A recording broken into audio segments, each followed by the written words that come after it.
produce of this garden alone, which the family could not consume, brought annually from 500 to 600 pounds. Nature, as if jealous of the beauty of this enchanting spot, had surrounded it on every side with impenetrable barriers. On the east, to speak geographically, it was bounded by a precipice, so steep as to render all approach impracticable. The dark frowning mountain called Peak Hill rendered it inaccessible from the south to the westward. It was protected by a cataract, in itself a most picturesque and striking object. I forget its height, but its roar was very imposing to me, and the volume of water must have been considerable. In that hot climate, it was delightful next door. For a neighbor, in the most sultry day, one could hardly feel the heat suppression when gazing on its cool and sparkling waters. On the side nearest the cottage, the defenses of the garden were completed by an aloe and prickly pear hedge through which no living thing could penetrate. The garden at the Briars, like the bright dreams and hopes of my early youth, is now withered and destroyed. It was sold to the East India Company, by whom it was dug up and planted in mulberry trees, which speedily became food for worms. If I may be guilty of a conceit on, to me, a melancholy subject, I believe the intended speculation proved unsuccessful. Chapter 2. Nay, then, farewell. I've touched the highest point of all my greatness, and from that full meridian of my glory, I haste now to my setting. I shall fall like a bright exhalation of the evening, and no man see me more. Alarm from Ladder Hill. Ship in sight. News of the expected arrival of Napoleon. Our disbelief of the report. And my childish fears. The arrival of Sir George Cockburn on board the Northumberland with his illustrious prisoner Napoleon Bonaparte. The Emperor's landing. And annoyance at being stared at. We had been living for years in this romantic and secluded glen when our little isle was suddenly frightened from its propriety by hearing that Napoleon Bonaparte was to be confined as a prisoner of state. It was October 1815 that this news first burst upon us. We heard one morning an alarm gun fired from Ladder Hill, which was a signal that a vessel was in sight off the island. The same evening, 2 naval officers arrived at the Briars, one of whom was announced as Captain D, commanding the Icarus man of war. He requested to see my father, having intelligence of importance to communicate to him. On being conducted to him, he informed him that Napoleon Bonaparte was on board the Northumberland under the command of Sir George Cockburn, and within a few days sailed the island. The news of his escape from Elba and the subsequent eventful campaign had, of course, not reached us. I remember well how amazed and incredulous they all seemed to be at the information. Captain D was obliged more than once to assure them of the correctness of his statement. My own feeling at the intelligence was excessive terror and an undefined conviction that something awful would happen to us all, though of what nature I hardly knew. I glanced eagerly at my father, and seeing his countenance calm, I became more composed, but still I listened to every word of Captain D's detail as if my fate depended on what he was telling us. The earliest idea I had of Napoleon was that of a huge ogre or giant with one large flaming red eye in the middle of his forehead, and long teeth protruding from his mouth, with which he tore to pieces and devoured naughty little girls, especially those who did not know their lessons. I had rather grown out of this first opinion of Napoleon, but if less childish, my terror of him was still hardly diminished.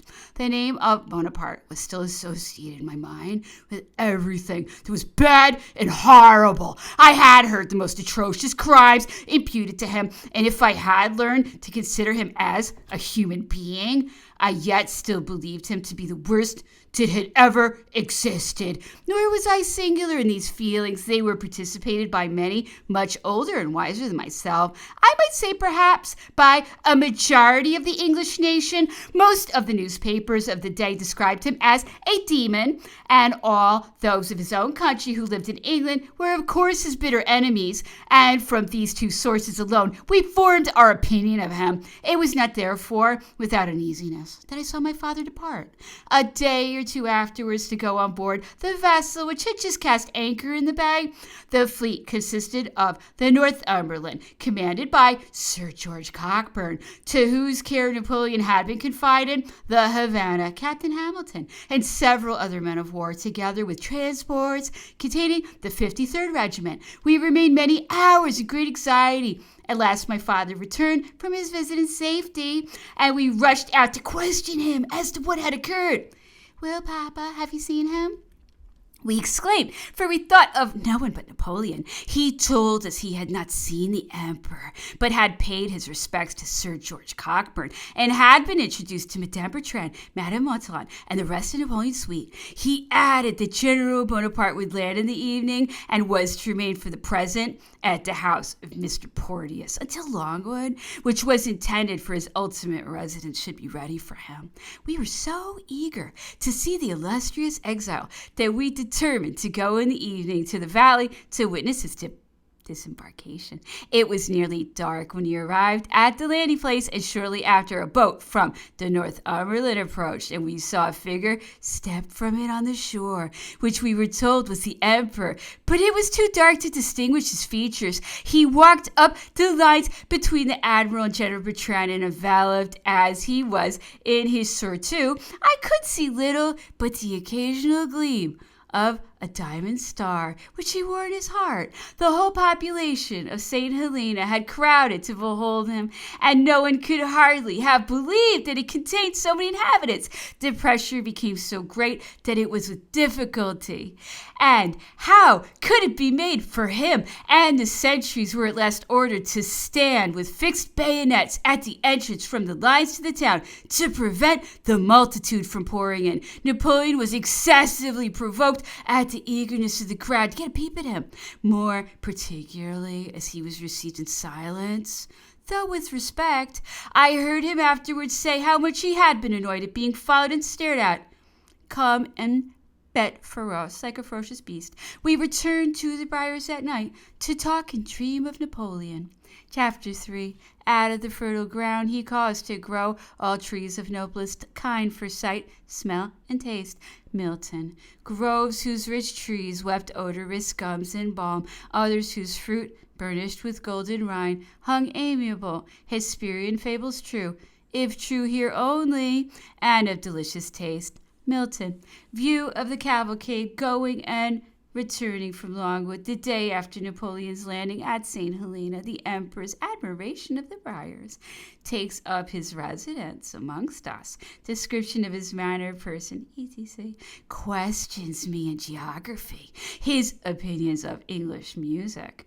The next morning we observed a large cavalcade moving along the path, which around the mountain, at the base of which our dear little cottage was lying, almost hidden in its nest of leaves.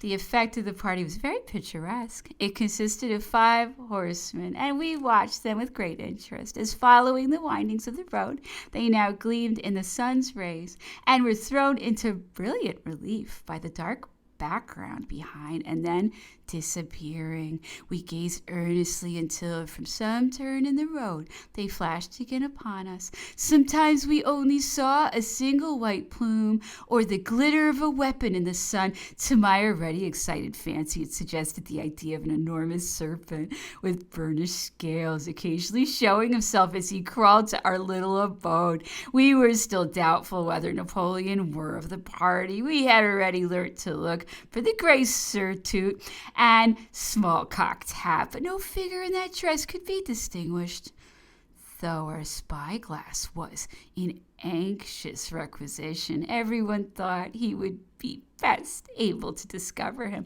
At last one of the party exclaimed, "I see a figure with a small-cocked hat, but no greatcoat."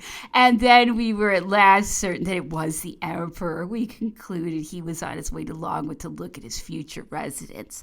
About 2 o'clock on that day, Mr. O'Meara and Dr. Warden called on us, and were overwhelmed with all kinds of questions about Bonaparte, his manner, his appearance.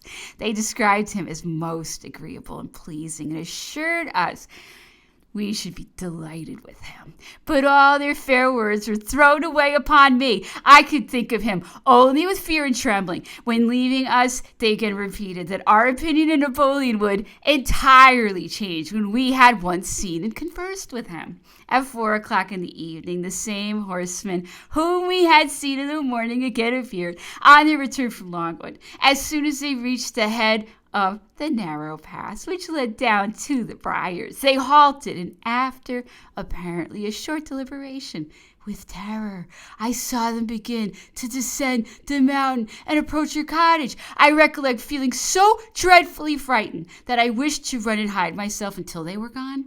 But Mamma desired me to stay and to remember and speak French as well as I could. I had learned that language during a visit my father had paid to England some years before.